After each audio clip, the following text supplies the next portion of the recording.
Kita ketemu Kori yuk. Ini lagi di ruangan tuh dia tuh Kori tuh. Lagi asik banget. Halo Kori. Hai. How are you? Great. Halo Mbak. Iya. Kita pandemi. Mau cipika-cipiki kita takut. Nggak bisa. Ini loh Kori Sandioriva. Halo. Si beautiful girl, beautiful woman ya. Boleh dilihat sedikit dong.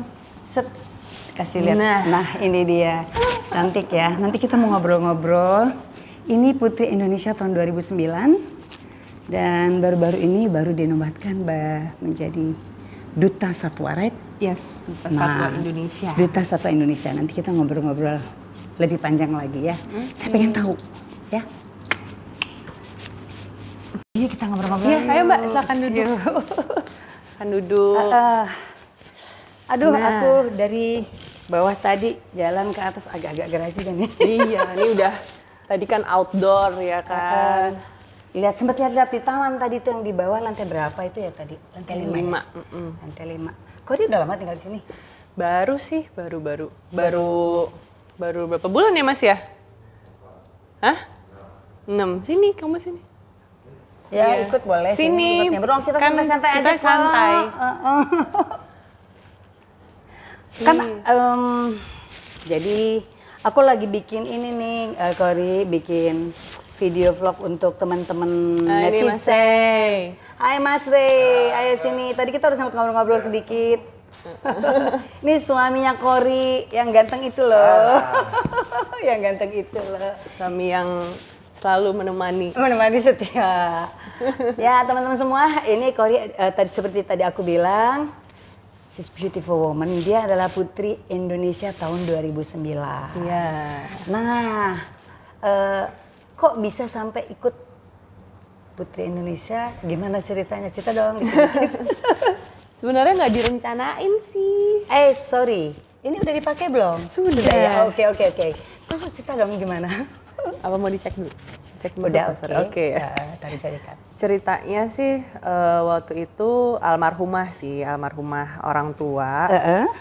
Terus dia beliau awalnya tuh karena saya tomboy gitu, terus nggak bisa kemana-mana. Maksudnya tuh apa-apa tuh laki gitu loh. Jadi gayanya tuh laki, tomboy gitu. Penampilannya juga. Jalannya juga. Oh yang bener sih. Iya gitu. Mama selalu, ayo jalan gak boleh kangkang gitu kan. Selalu digituin, ayo gimana sih kamu gini-gini udah. Oke. Terus dulu aku juga, saya juga sempat jadi atlet kan, atlet pelajar lah. Atlet apa tuh? Pencak silat. Oh jadi bisa silat juga? Wow. Hati-hati ya. Nah terus akhirnya mama bilang udah. Terus dulu mau masuk SMA Taruna Nusantara gitu kan. Udah potong segini. Cepak lah, udah keterima, udah siap deh pokoknya. Tohnya mama bilang, udah nggak usah di Jakarta aja soalnya mama sendirian. Oke. Terus pas SMA juga gitu udah paskib kan, waktu itu paskibraka. Terus ya mama sih waktu itu punya kebutuhan lain lah istilahnya. Maksudnya dia bilang, padahal udah pasti tuh aku bawa bendera merah putih pagi, aduh sedih banget. Tapi nggak apa-apa, maksudnya udah ya nak ini the last gitu. Jadi sepertinya mama tuh pengen aku jadi bener-bener perempuan gitu. Akhirnya pas masuk kuliah, waktu itu di UI, dapat beasiswa. Terus langsung aja masuk John Robert Powers katanya gitu.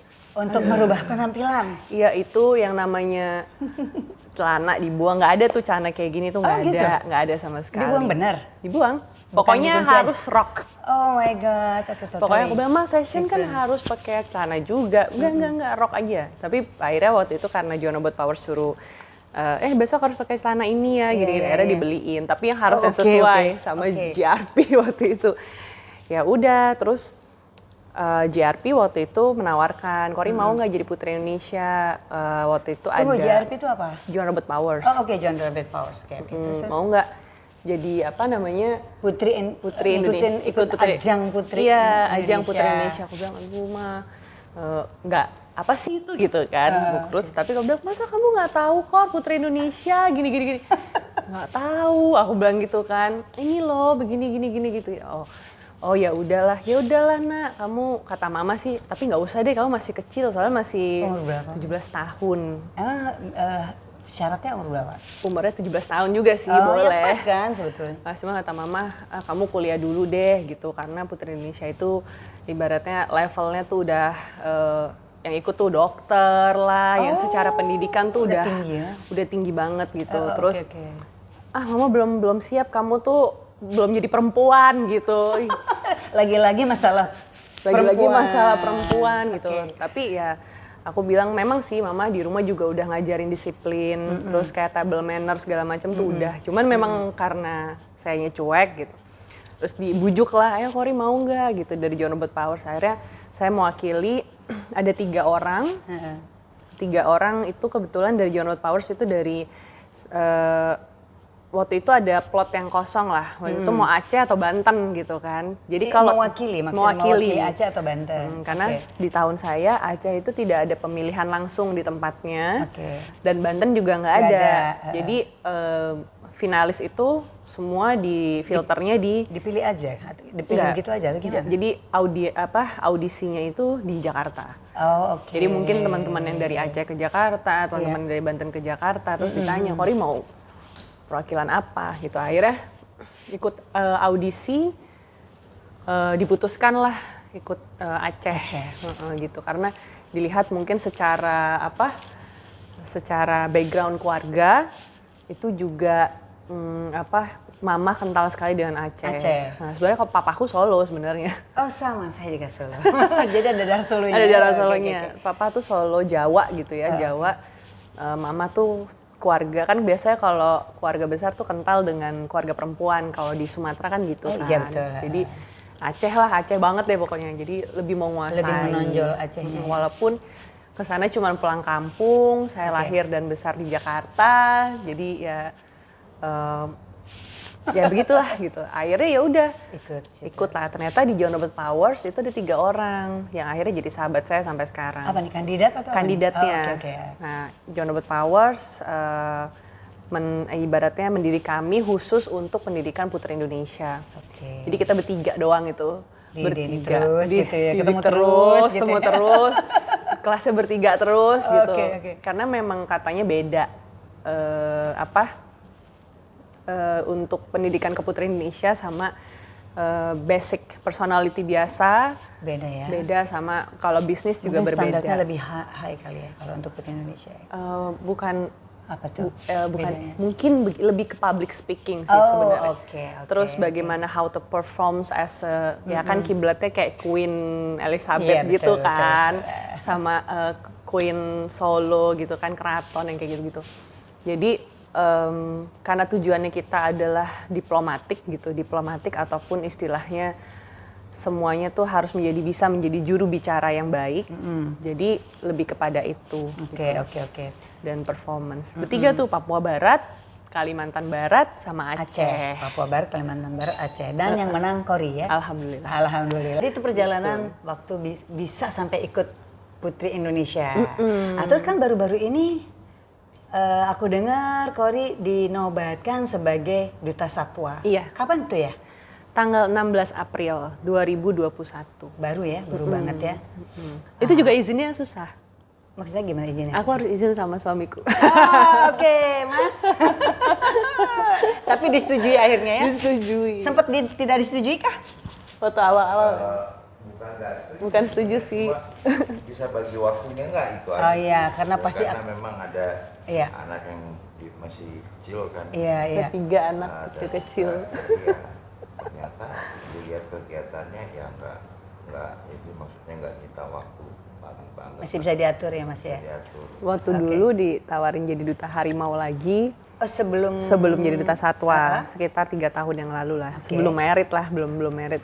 Nah itu Mas agak keberatan karena mungkin kondisi badanku yang sakit gitu kan. Terus sama kan nggak kelihatan sakit kok sayang. Iya kalau sekarang kan enggak kan. Terus nggak boleh kena panas kan, aku lupus soalnya. Oh ada lupus juga ada lupus. Nah waktu itu juga belum pengobatan ya Mas ya. ada lupus loh, aduh. Tapi hebat bisa sekarang lihat sehat begini. Iya gitu. Jadi Oke. ya udah pas jadi duta satwa ternyata kegiatannya ya mungkin karena Yang duta harimau tadi nggak ya duta diambil. harimau akhirnya enggak gitu. Yang diambil Terus duta satwa. yang diambil duta satwa. Jadi karena dilihat dari sebenarnya kegiatannya capek juga sih sama gitu. Cuman mungkin saat ini karena COVID dan pandemi, jadi keluar kota tuh jarang. Sedangkan Dibatasi. kalau aku jadi duta harimau, pasti aku udah berbulan-bulan di hutan gitu. Tapi pernah? Pernah. Ketemu harimaunya langsung? Iya dong, harus. Berani? Berani. Oh my God. Berani loh dia, aku sih takut deh. Soalnya aku Pegang? dari pegang. Oh, Nanti aku kasih foto. harimau jinak kali ya? Enggak, itu harimau yang aku baru tangkap dari Bengkulu dan dia kasihan. Namanya Siapa yang Ucok. tangkap? Aku. Oh. Sama tim sih maksudnya. Sama tim, waktu itu oke. Waktu itu untuk menjadi duta harimau, saya harus observasi di lapangan langsung. Oke. Waktu itu di Tumbling Wildlife Nature Conservation 10 tahun yang Di lalu. mana tuh? Di Lampung. Di Lampung. Terus kerjaannya ya keliling bukit barisan, hutan Oke. gitu kan. Terus coba menyelesaikan konflik antara manusia dan juga harimau gitu. Terus Karena mereka mulai terpojok ya. iya, lingkungannya. terus konservasinya juga kan dibuat oleh Tumbling kan. Iya. Jadi kalau yang tidak istilahnya pada saat jadi duta harimau itu ya bener-bener ibaratnya lebih berat ke in situ gitu. In situ tuh maksudnya habitat hewan pada tempatnya tapi bukan di kebun binatang gitu loh. Di alam yang sebenarnya. Di alam yang liar sebenarnya, ya? betul, alam liar. Jadi ditangkap sama kita pun, bukan ditangkap, diselamatkan sama kita Diselamatkan pun lah ya. atau di rescue itu kami masukin ke lembaga konservasi juga. Cuman Oke. ini jenis lembaga konservasinya memang menyesuaikan dengan habitat Yang aslinya. aslinya gitu. Walaupun nggak terlalu besar. Besar sih, besar, itu cukup besar. dia sampai minimal teritori harimau itu kan harus ada. Waktu itu Iya. baru pertama kali itu baru ada 6 harimau, itu tahun 2010. Terus yang Kori bilang tadi namanya Ucok tuh? Ucok, nah Ucok itu yang mana? kasihan. Si harimau yang namanya Ucok. Ucok dan Salma. Harimaunya namanya Ucok. Teman-teman sih yang ngasih nama Ucok gitu karena padahal kan Bengkulu ya udah Ucok aja gitu. Ucok aja. Kalau Oke. Ucok itu dia kena trap. Jadi kena perangkap. Jadi tangannya dia ya kasihan sih ya sampai harus kita rapihkan lagi, dioperasi lagi gitu sampai dia bisa bener-bener normal dan butuh proses yang lama. Waktu itu sekitar 6 bulan lebih untuk bisa ngerilis. Jadi waktu itu tugasnya lebih berat. Terus ya. Salma juga Salma itu 3 anaknya dia baru melahirkan. Oh ini yang betina ya? Yang betina, Oke. yang Salma ini ternyata 3 anaknya ini diambil gitu sama warga. Bukan sama warga sih, sebenarnya sama pelaku illegal logging. Oh. Jadi yang suka ngambil-ngambilin harimau, yang suka ngambil oke. kuku macan, yang oke. ngambil tulang Sedih macan, ya sedih Itu lah. masih ada yang seperti itu ya? Masih gitu. Nah terus Salma ini makan 8 orang. Iya, karena dia marah. Oh my God. Heeh. Nah itu kan, itu mengerikan tuh kan, apa namanya, buas seperti itu ya. Kok Iya. Kori berani ya? Ya karena pada saat udah di rescue kan kita udah tahu ini gini, terus ditangkap sama yang expertnya, sama yang profesional untuk nangkep Salma. Akhirnya kita bawa. Nah Kori sendiri sama Salma ya ibaratnya satu kandang gitu loh. Maksudnya untuk observasi paling cuma disekat aja, disekat sama kandang gerigi-gerigi. Tapi as long as mereka cukup kenyang, mereka nggak akan ganggu barangkali ya? Atau bagaimana tuh? Harimau itu dia kan raja ya. Jadi kalau Kori lihatnya tuh punya manner. Mau segalak apapun, setrauma apapun itu punya manner. Jadi istilahnya memang sih waktu awal-awal Salma sih terutama ya Salma. Kalau Ucok kan dia memang ini banget kan kesakitan gitu ya. Jadi dia lemah gitu. Tapi kalau Salma dia kan ada orang langsung nyerang gitu kan, ada orang langsung nyerang. Nah tapi untung tapi di situ Kori karena sekitar 2 minggu lebih Kori setiap hari masuk ke situ dan kerjanya cuma duduk merhatiin gitu, coba untuk komunikasi terus tanya sama dokter, ibaratnya dokter yang mengerti psikologisnya hewan lah gitu ya. Coba ngobrol gitu, oh ternyata pada saat dia udah comfortable dan kita juga nyampein secara gimana ya, naluri lah Iya, gitu ya, oke. bahwa aku respect, aku mau nolong gitu loh. Terus terjadi Jadi ikatan. ibaratnya dia Jadi baik. jadi baik gitu. Tapi itu pelan-pelan banget tuh sampai Iya. makan pun, kalau Kori lihat kan ada kamera ya. Kalau Kori keluar, dia makan akan ibaratnya dengan caranya dia lah yang Oke. gimana gitu. Harimau itu kan dia makan unggas kan. Dia makan kambing juga sih, tapi kebanyakan unggas kalau di hutan. Nah itu kalau kita kasih gitu ada kitanya, dia makannya manner banget gitu. Kalau Kori dari sisi Putri Indonesia, sopan. Ya, ternyata harimau gigitnya- bisa sopan. gigitnya juga krek gitu kan, maksudnya tuh yang membunuh si Santun. iya santun gitu, santun sekali gitu. Oke. Tapi kalau nggak ada kita ya dia gimana sih kalau kita nggak ada orang liarnya keluar. Ya. gitu. Naluri liarnya keluar ya. Satwa di Indonesia ini kan banyak yang harus dilindungi ya, Kori ya. Bukan banyak lagi kita. Ada berapa banyakkah yang memang dia nggak harus dilindungi karena takut terjadi kepunahan gitu di Indonesia? Kalau Ada yang berapa banyak prioritas, jenisnya? yang prioritas itu ada 25 jenis. Prioritas. Prioritas artinya yang paling utama gitu. Such as seperti Seperti elang Jawa, Elang Jawa. terus harimau Sumatera, Oke. gajah Sumatera, terus kalau jalak Bali, yang putih tuh, yang ini ada biru, nah itu kemarin udah berhasil ditangkarkan, tapi Oke. dari kehutanan belum ada report sih bahwa itu menjadi prioritas atau tidak. Tapi saat ini statusnya masih prioritas. Terus Ada 25 ya, banyak juga. ada 25 banyak. Yang terakhir tuh kalau nggak salah saya dengar ada burung yang melahirkan apa tuh? Itu Unggas elang apa? Jawa. Oh, elang Jawa itu ya? Elang Jawa itu tuh yang menggambarkan Garuda. Jadi Garuda. Oke, tadi kita ngomong apa ya Kori? Sampai Tadi lupa kita ada telepon ngomongin masuk. soal satwa yang langka. Oh iya, satwa yang langka. Ada elang Jawa yang baru melahirkan, yang merupakan elang Jawa itu rupanya lambang dari Pancasila. burung Garuda ya? Yes, Burung burung Garuda. Garuda. Terus ada nggak satwa yang memang benar-benar nyaris punah, yang benar-benar hanya tinggal sedikit banget? Yang tadi itu yang prioritas, yang 25 jenis itu. Oh gitu. Jadi Sumatera, harimau Sumatera, Oke. terus elang Jawa, terus elephant ya, gajah Sumatera, orang utan. Orang utan termasuk Orang ya? utan termasuk, terus beberapa jenis burung juga, Oke. itu ada 25. Kita nggak ngomongin di satwa liar ya, tapi ada hewan yang ada di kebun binatang. Mereka posisinya sudah tidak bisa dilepas liarkan sebenarnya. Oh, Dan oke. kalau mau dilepas liarkan itu ada proses, ada proses yang sangat amat Supaya mereka siap. supaya mereka siap gitu, dan itu panjang dan cost-nya juga sangat tinggi. Oh. Jadi, jangan sampai satwa yang ada di kebun binatang Iya. gitu ya itu punah. Nah, iya. Nah, karena gini, kita kan bicara soal edukasi ya kalau di kebun binatang itu. Kita berbicara soal kedepannya, in the future anak-anak kita itu jangan sampai tidak melihat lagi Tidak peduli. jenis-jenis. Jangan sampai tidak peduli juga ya. Tidak mereka. peduli juga gitu. Terus tidak teredukasi lagi gitu ya mengenai jenis-jenis satwa yang terutama yang sudah mau punah. Nah, jadi artinya bukan tidak menyelamatkan satwa yang lain, Oke. tapi memang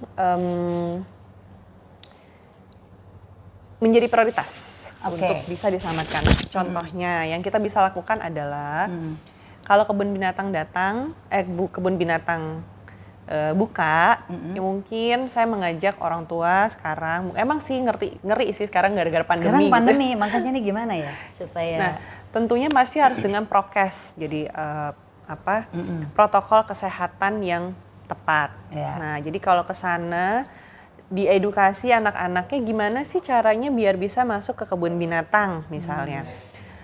Dikasih tahu gitu. Nanti jangan lepas masker ya, jangan lupa cuci tangan, Oke. jangan lupa ini. Tapi jangan lupa juga orang tua wajib memberitahu bagaimana berinteraksi dengan hewan.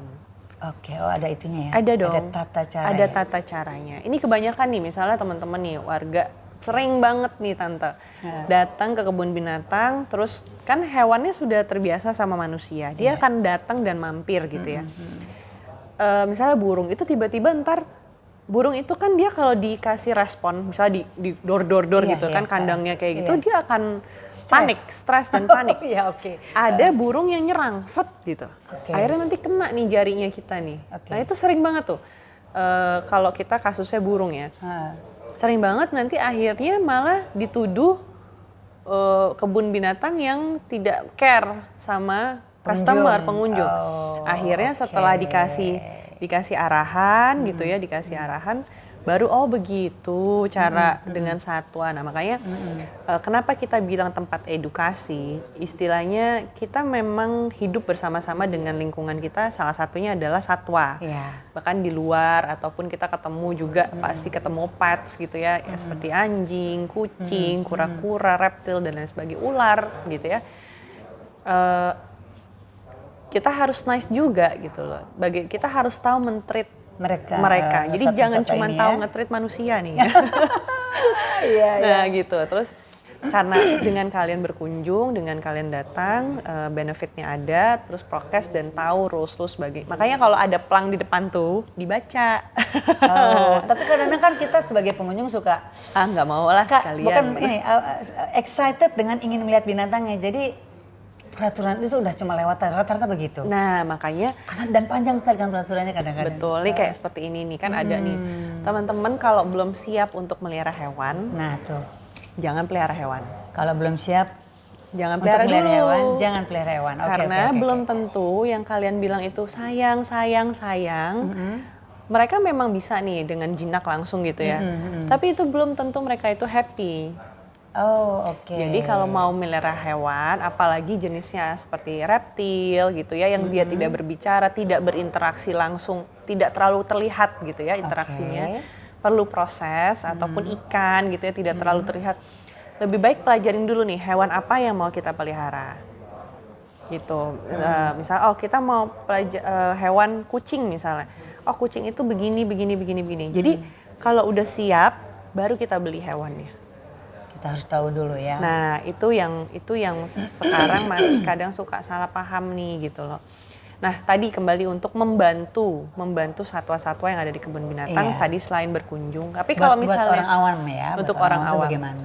Terus ada lagi nih, saya juga punya program itu orang tua asuh. Oh, bagus banget itu. Itu gimana tuh? Pasti di rumah seneng nih ada info bagaimana cara untuk menjadi orang tua asuh satwa liar. Iya betul. Satwa yang dilindungi. Satwa liar yang dilindungi ya. Pokoknya semua satwa yang ada di kebun binatang itu boleh diadopsi. Oh, itu gimana caranya? Tapi adopsinya tidak boleh dibawa pulang. Oh, oke. Adopsinya ditaruh di kebun binatang. Gitu. Jadi artinya kita mau mengkontribusikan apa nih? Misalnya kita kasih makanan, kirim makanan. Nah itu kita bisa tanya sama manajemen di sana. Kira-kira kebutuhan sebagai orang tua asuh kayak kita nih punya anak gitu kan, kita tahu kebutuhan 1 bulannya mereka tuh berapa, dan tentunya kebun binatang pasti akan sangat transparan memberitahu kebutuhannya apa saja, kebutuhan kesehatannya apa, kebutuhan pelatihannya, dokter, terus termasuk dan sebagainya itu bisa diinikan. Udah banyak teman-teman perusahaan juga yang company juga banyak yang jadi orang tua asuh. Tidak harus personal. Tidak harus personal. Oh gitu. Nah itu salah satunya. Kalau mereka nih yang nonton ada yang kepengen tertarik untuk jadi orang tua asuh, mereka harus kontaknya ke siapa ya? Kemana ya, Kori? Kalau ke Kori boleh. Ke Kori bisa. Karena kebetulan Kori kan di bawahnya Perhimpunan Kebun Binatang se-Indonesia. PKBSI. Ya, jadi bisa dilihat www.iza.org atau kalau misalnya nggak mau jadi orang tua asuh, berapapun yang kalian miliki, nilainya berapapun, nggak usah gengsi-gengsian, mau nyumbang 10.000 bisa. Mau nyumbang juta, nanti 2 boleh juta. ya, nanti saya share ya, mereka kalau ada yang mau nyumbang kemana gitu. Betul, nah itu bisa Save Our Zoos namanya. Nah kita karena Perhimpunan Kebun Binatang Indonesia ini adalah organisasi nirlaba dan kita sangat transparan mengenai audit gitu ya, dan alokasi biaya itu kemana, boleh. Alhamdulillah sampai sekarang kita nggak pernah ada masalah soal itu. Dan sumbangan yang masuk itu langsung karena di bawah kita itu ada 57 LK. Jadi di Indonesia itu ada 60 lembaga konservasi. Yang tidak masuk ke kita itu 6. Cuma 6.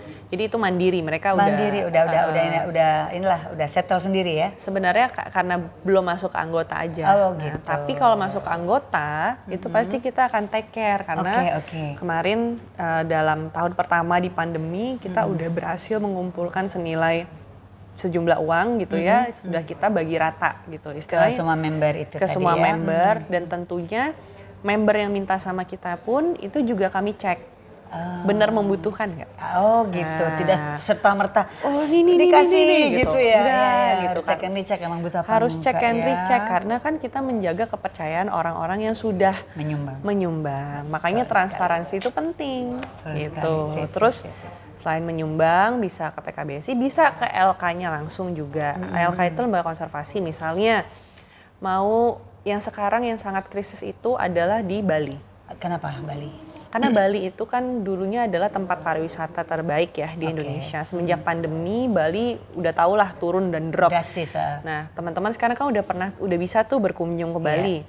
Nah, kalau mau langsung ngebantuin langsung ke kebun binatangnya boleh. Bisa langsung sana ya? Bisa langsung ke sana. Ibaratnya bisa langsung ke sana, bisa melalui PKBSI. Apapun bisa dilakukan. Saya lihat nih beberapa teman-teman public figure itu juga banyak yang langsung datang ke LK. Ke LK di Balinya langsung? Di Bali ataupun misalnya saya dengar kemarin misalnya Irfan Hakim gitu ya. Dia langsung dia kan sangat peduli gitu. Sekali, betul, langsung dia cari tuh lembaga konservasi yang memang membutuhkan gitu. Terus jadi yang benar-benar terdampak banget justru di Bali ya saatnya. Yang saat ini yang sangat kasihan itu yang di Bali itu di pulau di Bakas. Bakas namanya. Jadi pulau dia bukan pulau. Jadi ya tempat lah ya, tempat suatu daerah gitu namanya Bakas. Nah, itu yang paling kasihan artinya susah ke reach gitu ya, susah ke ini. Nah, kami pun juga dari PKBSI sudah banyak fokus ke situ. Nah, tuh teman-teman di rumah ya. Jadi kalau ada yang kebetulan lagi jalan ke Bali, mungkin bisa datengin daerah yang namanya Bakas tadi ya. Iya. Kunjungin ke LK yang di sana, lembaga konservasi di sana. Kalau mau nyumbang sangat terbuka, sangat terbuka dan membantu sekali. Kalau di sini misalnya buat kayak gini, kemarin lucu, ada orang tua yang mendidik anaknya. Tapi benar menurut saya gitu ya. Jadi dia bilang, kamu mau pelihara hewan, kata ibunya gitu. Dan dia masih 7 tahun. Masih kecil. Akhirnya ibunya suruh anaknya ini mengadopsi satu burung jalak Bali. Sama burung apa tuh ya kemarin. Itu dia ibaratnya dia kasih tahu ini ya kalau mau melihara hewan lebih baik jangan di rumah gitu karena yang ngomong itu ibunya nggak apa-apa katanya mama adopsiin di sini setiap Sabtu Minggu kamu datang ke sini jadi dia tahu benar-benar merawat karena kan kalau di lembaga konservasi sedemikian rupa kita buat seperti alam aslinya walaupun mungkin tidak sama ya, tapi kita berusaha untuk bisa memberikan sign-sign kepada hewan itu bahwa ini tuh bisa mirip dengan habitat aslinya. Kayak contoh kita bikinin sarang burung misalnya gitu, kayak bentuknya bulat dari besi, tapi itu mereka udah paham bahwa oh itu ternyata tempat aku bertelur gitu. Terus pohon-pohon gitu ya, biar dilihat itu harus ada pohon-pohon beringin, harus ada pohon-pohon besar. Jadi memang didesain supaya lebih natural ya? Terus harus ada pohon yang berbuah seperti pepaya, terus buah salam gitu ya, yang memang burung-burung itu makan gitu. Jadi mereka secara natural kan, kalau seperti contoh di Taman Mini kemarin itu kan dikubah gitu ya, jadi burungnya dimasukin ke situ semua, jadi mereka masih bisa terbang bebas gitu. Jadi kubah tinggi gitu ya? Kubah tinggi gitu ya. Walaupun ada beberapa satwa yang predator dikandangin, tapi kita sesuaikan dengan regulasi yang tadi di IUCN itu kan ada standar bagaimana membuat kebun binatang. Tapi karena di Indonesia ya kami juga istilahnya menyesuaikan gitu ya. Akhirnya IUCN menyetujui regulasi untuk Indonesia. Khusus Indonesia. Istilahnya kayak contoh nih IUCN kalau kandang harimau harus 5x7. Udah lebih gede dari rumah kita ya kan. Kalau kadang-kadang kan lebih 5x7 meter. 5x7 meter. Tempat tidurnya aja. Oh, tempat tidurnya aja. Saya pikir kandangnya kecil banget 5x7, dia nggak bisa kemana-mana. Kandang bobo loh ya. Kandang bobo. Oke. Terus akhirnya karena sudah ada kebun binatang yang ini akhirnya menyesuaikan karena kan pasti ada budget, ada segala macam. Menyesuaikan bertahap lah. Jadi bayangin aja di seluruh Indonesia yang kita pelihara itu ada 70.000 individu. 70.000 apa? Individu satwa. Oh, banyak ya. Dan jenisnya ada 4.912 spesies. Hafal banget, luar biasa. Aduh, jadi kagum aku. Paham sih maksudnya kadang-kadang kan misalnya ada teman-teman, oh kebun binatang begini gitu. Saya akhirnya pada saat ke kebun binatang bukan terpengaruh gitu ya, karena memang keadaan dan kondisi. Kita ini yang memang belum update seperti luar gitu.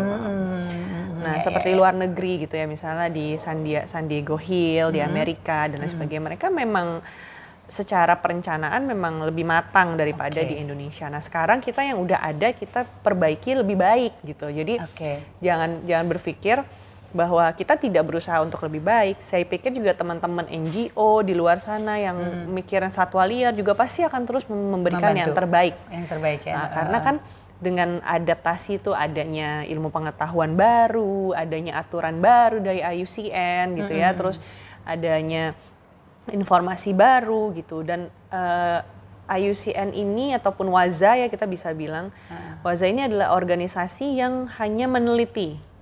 Jadi meneliti, sekarang harimau itu harus begini, itu diinformasikan ke kita. Nah itu kan pasti harus ada adaptasi lagi nih sama kita. Jadi prosesnya itu juga memang tidak mudah. Tidak mudah ya. Artinya kita sudah berusaha semaksimal mungkin.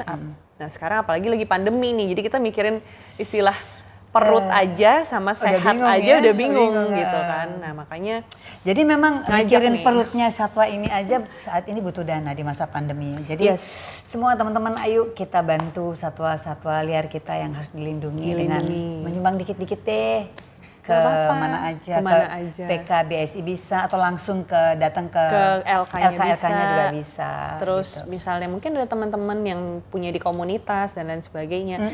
Kalau saya selalu mengajak teman-teman jangan berpikir harus melakukan hal yang besar. Iya, dari yang kecil dulu deh. Kita juga saya pikirin aja misalnya di seluruh Indonesia gitu ya, kalau misalnya dari 200 juta penduduk Indonesia nyumbang 10.000 aja. Udah berapa tuh? Udah berapa banyak. Terus menyumbang itu juga tidak harus dengan uang loh teman-teman. Tapi dengan apa tuh? Misalnya nih kayak Mbak Nurma kan mau nih wawancara aku hari ini. Oh ya oke. Dengan aku wawancara ini kita ngobrol-ngobrol santai ini. They know ya. Iya, they know how to. Berarti misalnya mau nyumbang kemana. Iya, terus kayak gitu. Mbak Nurma kan juga berarti kan peduli nih gitu kan. Peduli bagaimana sih sama satwa. Mbak Nurma pengen tahu kan. Nah akhirnya untuk teman-teman yang sudah ekspertis di bidangnya bisa menjelaskan. Jadi secara komunikasi apalagi dengan digital sekarang. Tapi inget loh ya, jangan dimiring-miringin. Gimana maksudnya dimiring-miringin nih? Dimiring-miringin tuh maksudnya gini. Kita berpikir yang realistis aja sekarang gitu loh. Bumi kita itu udah kemarin saya bukan baru dapat informasi sih, baru nonton sebuah analisa gitu ya, analisa tentang bumi kita gitu loh. Apa tuh? Boleh mungkin bisa diceritain singkat. Ibaratnya bumi kita itu sebenarnya punya batas kestabilan, kestabilan dalam hidup gitu ya. Jadi alamnya, airnya, semua lah yang mengalir. Terus kandungan mineralnya dan lain sebagainya, termasuk udara, atmosfer. Nah sekarang kan dalam 10.000 tahun terakhir itu stabil bumi ini gitu loh. Nah ternyata pada saat 50 tahun terakhir ini ternyata bumi mengalami unstable system. Jadi dia perubahan. Gara-gara kan rumah kaca kan. Mungkin teman-teman tahu nih soal global warming. Global warming, betul sekali. Terus habitat satwa pasti udah nggak ada.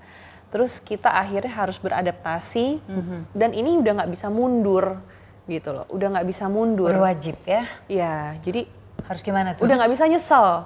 Oh ya, oke, nggak bisa nyesel. Oke. Ini dunia kita udah begini gitu loh, udah Iya. nggak bisa nyesel. Nah sekarang what we can do gitu, sekarang kita What? harus ngapain? Nah, What, Kori? iya, harus apa? Apa harus apa? Harus apa? Nah itu tadi kita harus mencari solusi. Jadi Oke. jangan selalu komentar mengenai hal yang kemarin kok nggak begini, kemarin kok nggak begitu. Jangan ya. Kok jangan gitu. Ayo kita harus mendidik juga generasi kita untuk memberikan solusi karena bayangin nih ya kemarin Kori baru dapat informasi gitu ya dari peneliti Swedia. Mungkin teman-teman bisa nonton ya, namanya The Boundaries. The Boundaries, The Boundaries itu ada di Netflix. Nah itu teman-teman bisa paham tuh bagaimana keadaan bumi kita ini kira-kira mungkin 20 tahun lagi ke depan atau gimana gitu loh. Jadi seperti apa? Bahkan hutan yang ada di Brazil yang sekarang hutan itu mengikat karbon dioksida dan menukar menjadi oksigen, itu kondisinya sudah tidak seperti Dulu. 10 tahun lalu. Oke. Gitu loh. Mungkin dia akan berputar menjadi sabana namanya, sabana land gitu ya. Artinya kering. Kering ya. Kering, nggak ada air. Nah kita sebagai manusia nih harus gimana nih? Asik. Nggak usah mikirin hewannya. Kita nih sebagai manusia nih harus seperti apa. Jadi yang beliau ajak itu di dalam film itu adalah kita harus cari solusi sekarang. Karena kita harus beradaptasi dengan keadaan sekarang. Iya. Kita jangan berpikir lagi ke belakang, karena yang ke belakang pun sebagai seorang manusia juga nggak bisa handle itu gitu loh. Sudah tidak bisa dirubah. Tidak bisa dirubah, artinya dengan adanya industri, industri mungkin juga sudah punya tanggung jawab sosial ya Iya, kepada lingkungan dan betul, alam. betul. Walaupun memang ya oke, memang belum sempurna gitu ya. Tapi ya udah kita sekarang ke depan harus gimana gitu. Kayak saya ya udah sekarang di kebun binatang udah ada satwanya di kebun binatang. Kalau dibilang udah lepasin aja semuanya, nggak bisa Nggak bisa juga begitu, ya. karena mereka juga nggak punya habitat lagi. That's why ada kebun binatang. Yeah, Selain tadi right. untuk edukasi, ternyata kebun binatang ada tempat penitipan kan jatuhnya Yeah. begitu ya. Atau lembaga konservasi itu tempat Penitipan, penitipan. ya, betul. Karena adanya kebakaran hutan gitu ya. Apalagi terakhir-terakhir sering dengar berita-berita di TV yang gajah atau harimau yang sampai masuk ke pemukiman warga, mungkin itu juga berpengaruh dari Berpengaruh. area habitatnya mereka yang Iya, terganggu ya. Betul sekali. Jadi nah ini juga kita memberikan pemahaman ya. Saya bukan meng-underestimate tentang edukasi di Indonesia, tapi edukasi di Indonesia ini belum merata. Oke. Jadi kayak warga-warga yang maaf mungkin belum punya kesempatan untuk sekolah gitu ya, untuk mengetahui dan paham. Tapi juga ada kan hukum adat kan yang melindungi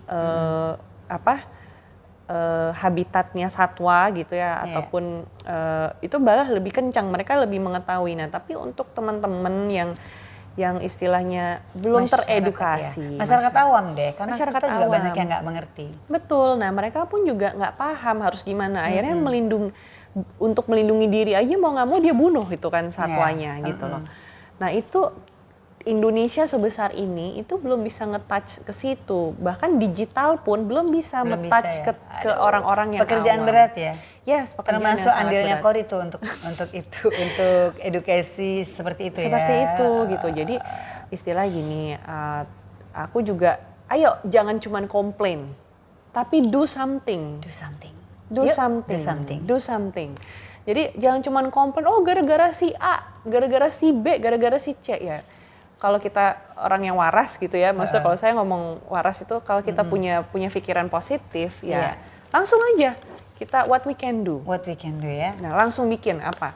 Mungkin saya adalah hanya sebagian kecil dari seluruh masyarakat Indonesia. Satu orang mana bisa sih Nggak bisa, tapi menginfluence semua. peran Kori sebagai duta satwa pasti akan banyak berdampak juga. Iya, mungkin. Ya alhamdulillah kalau bisa Iya. sampai ke situ. Tapi apa nih yang harus kita lakukan? Misalnya kalau saya mungkin saya lebih memilih untuk oke, saat ini saya melihat kebun binatang.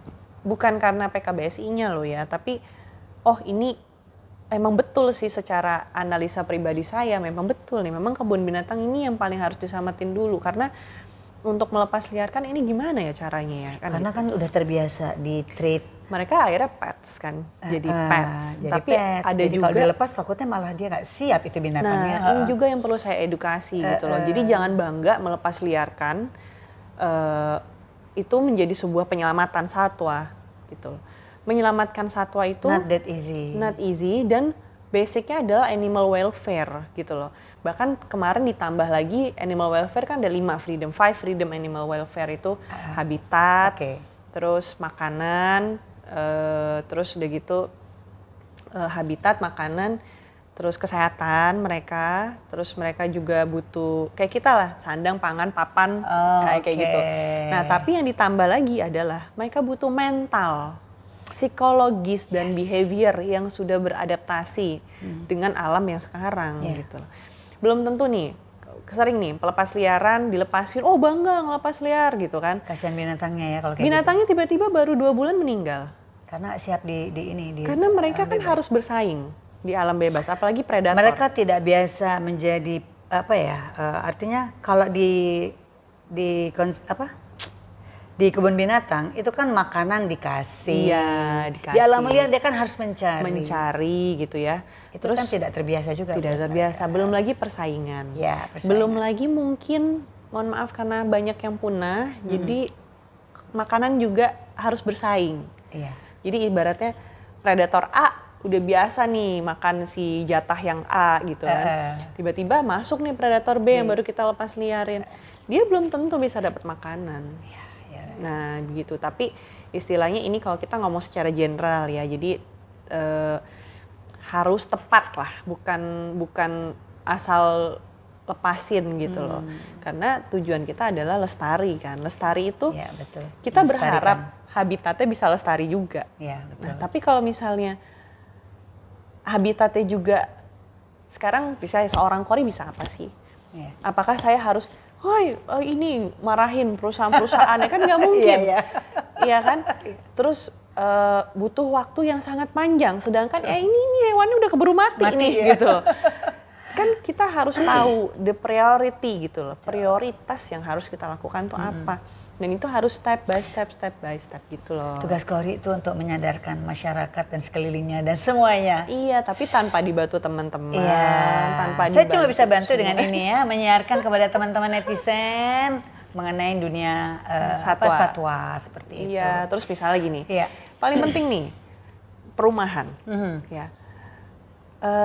Suka kan teman-teman ketemu sama ular di got? Iya, sering banget. Kan? Di rumah saya juga suka ada ular. Terus tiba-tiba ada anjing yang kelaparan.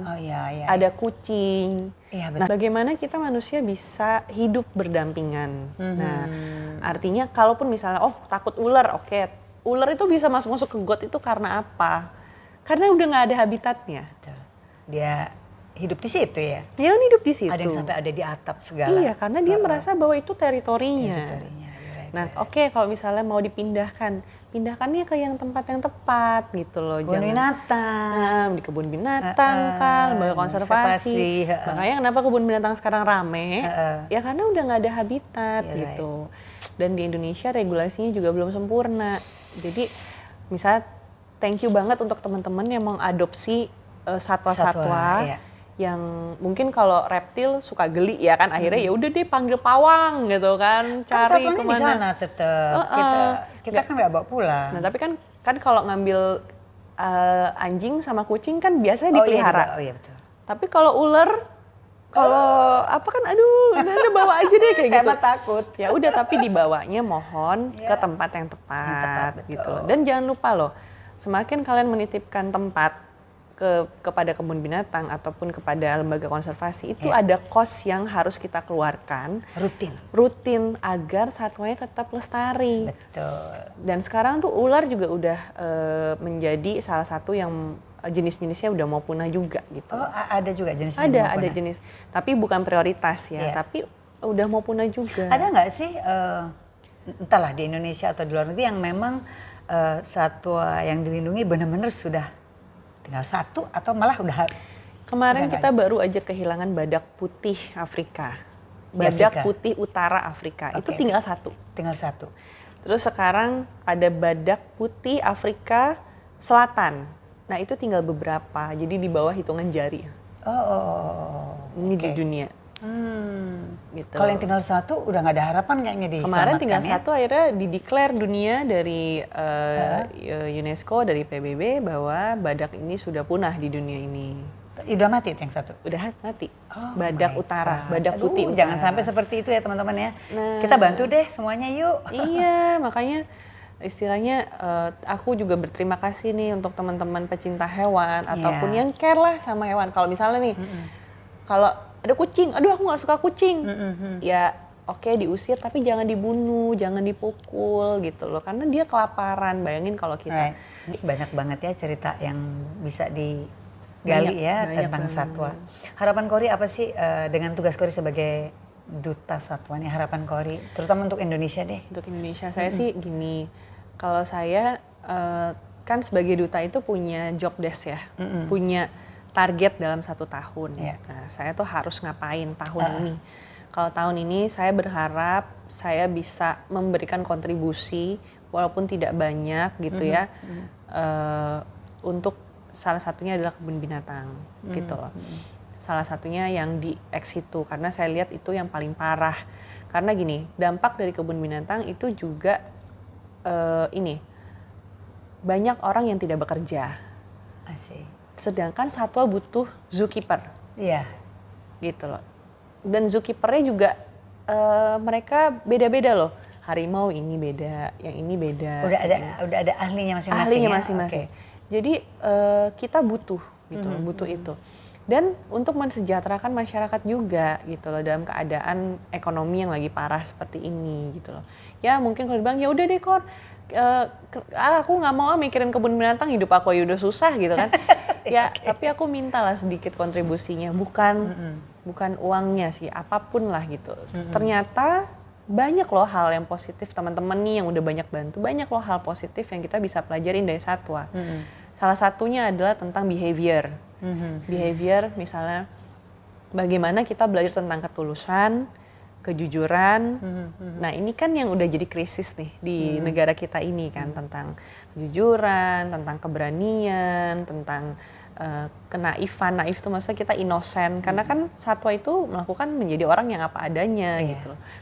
Itu bisa menjadi self healing menurutku sebagai duta satwa ya gitu ya.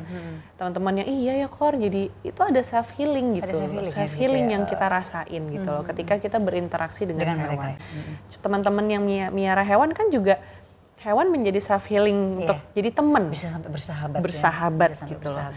Nah, terus itu tujuan saya. Terus tujuan saya lagi adalah saya harus bisa berkomunikasi nih sama seluruh masyarakat Indonesia menggunakan apapun lah caranya, memberi edukasi gitu loh, agar informasi-informasi yang kemarin tuh agak miring gitu ya atau apa itu bisa diluruskan, dan saya harus memberitahu solusi yang sudah dilakukan gitu loh. Jadi biar mindsetnya teman-teman semua itu positif gitu loh. Kalau kita selalu berpikir negatif, pasti manusia tuh ada salahnya.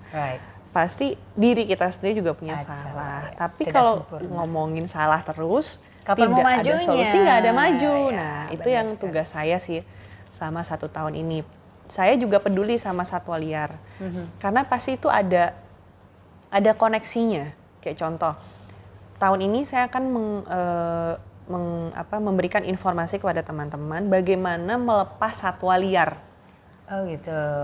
Jadi tidak semerta-merta gitu. Main lepas begitu ya. Iya gitu. Ada persiapannya. Ini yang lagi saya siapkan gitu. Maksudnya bagaimana, apa sih bedanya penangkaran sama kebun binatang? Penangkaran itu intinya untuk mengembangbiakan ya. Tapi ada yang komersil, ada yang non komersil.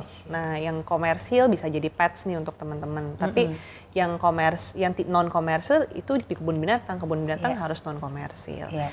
Kalaupun ada tindakan-tindakan yang tidak semestinya, tentunya kan kita harus selesaikan gitu loh. Jangan menjadi sesuatu hal yang bagaimana gitu. Kalau kayak kita ngerasa kita salah misalnya. Kita bukan anak kecil sih. Bahkan kita punya karakter yang sudah bold, udah tebel. Apalagi ke orang tua gitu ya. Nah, gimana cara kita komunikasinya agar tujuan kita menyelamatkan satwa itu masuk, tercapai. Iya, kalau kita langsung, oh nggak boleh nih Pak, begini nggak boleh, begini nggak boleh. Ya orang itu nggak akan mengerti gitu loh. Tujuannya sebenarnya kan dia udah ngerti Mbak Kori misalnya. Iya, tapi pasti ada cara, pasti ada solusi untuk menyelesaikan itu gitu. Itu sih 1 tahun ini. Tugasnya Sama ya, banyak. fundraising, saya fundraising. Fundraising ya. Aku cuma bisa bantu itu aja, Kori. Mudah-mudahan sahabat-sahabat netizen yang nonton kita punya video ini tergerak hatinya untuk ikut melestarikan satwa-satwa liar kita, terutama satwa yang Di Indonesia, endemik Indonesia. Iya. Dilindungi. Dilindungi di Indonesia. Caranya macam-macam, bisa mengunjungi langsung ya teman-teman. Kalau ada yang mau menyumbangkan sedikit uangnya, banyak juga boleh, alhamdulillah. Mungkin nanti akan saya kasih informasinya di akhir video ya. Iya. Nanti dapat dari Kori ya. Save Our Zoos. Oh, hashtagnya Save Our Zoos, Terus juga Food for Animal. Food for Animal. Nanti ada hashtag-hashtag lainnya. Sip. Dan teman-teman yang mau saya sangat open sekali kalau teman-teman punya fundraising lain, Ya. pokoknya berhubungan dengan satwa apapun itu, pets, apapun, saya akan sangat welcome. Oke. Karena saya milik semua. Oke. bukan Nah, milik, bukan hanya milik sebuah institusi, tapi saya milik semua. semuanya. Ya Gitu. akan bisa disalurkan melalui Kori. Ya benar ya Kori ya? Bisa. Sip. Aduh asik banget. Terima kasih banget loh nih Kori udah bisa Iya, sama-sama Tante. ngobrol panjang lebar tentang satwa. Saya juga jadi tahu. Oh iya, komodo juga Oh Komodo kenapa nih Komodo? harus dilindungi. Komodo juga Karena harus komodo udah migrasi. yang tadinya di Pulau Komodo, migrasi ke Flores dan Manggarai. mereka migrasinya sendiri ya, nggak otomatis sendiri ya? Bisa berenang. Oh bisa berenang. Bisa berenang di laut. Kok bisa jauh juga ya migrasinya ya? Jadi karena ya itu tadi di Pulau Komodo kan kita nggak bisa salahin karena ada penduduk yang semakin padat. Dan semakin banyak. Tadi itu Komodo sendiri akhirnya mereka mencari tempatnya yang baru. Nah cuman karena pindah ke Flores, di Flores juga akhirnya makanin peternak gitu. Oh gitu. Nah terus gimana nih caranya kita mikirin Jadi Komodo? sekarang saat ini mereka belum punya tempat khusus ya? Saya lihat sih sekarang Migrasi begitu aja migrasi yang banyak itu di Pulau Manggarai. Manggarai ya? Nah, jadi kalau ke Pulau Komodo sekarang Sepi. sepi kadang-kadang, tapi ketemu suka beberapa balik aja. lagi sih, suka balik. Balik. Namanya juga kan Komodo pasti kan dia punya kayak kita nih, kalau berkembang biak di mana, kalau cari makan kemana, kan kayak gitu. Oke, Kori, aduh makasih banget udah ngobrol-ngobrol ya. Waktunya, Iya dan terus informasinya. Thank Iya, you Mbak. banget. Mudah-mudahan Sama-sama. mudah-mudahan bisa bisa berhasil tujuan Kori sebagai duta satwa. amin. Amin. Pokoknya butuh dukungan teman-teman semua. Semuanya ya. Oke teman-teman, Normanita Channel itu tadi ngobrol-ngobrol santai aku dengan Kori Sandiorifa. Bener nggak tuh? Betul. Takut salah. Enggak bener-bener. Iya. Mudah-mudahan informasinya bermanfaat buat teman-teman yang berminat untuk menjadi orang tua asuh. Monggo, jalannya ada. Nanti informasinya mungkin di akhir bisa saya share. Oke, see you semuanya di video selanjutnya ya. Bye-bye. Salam lestari. Salam lestari. Thank you. Thank you, Mbak.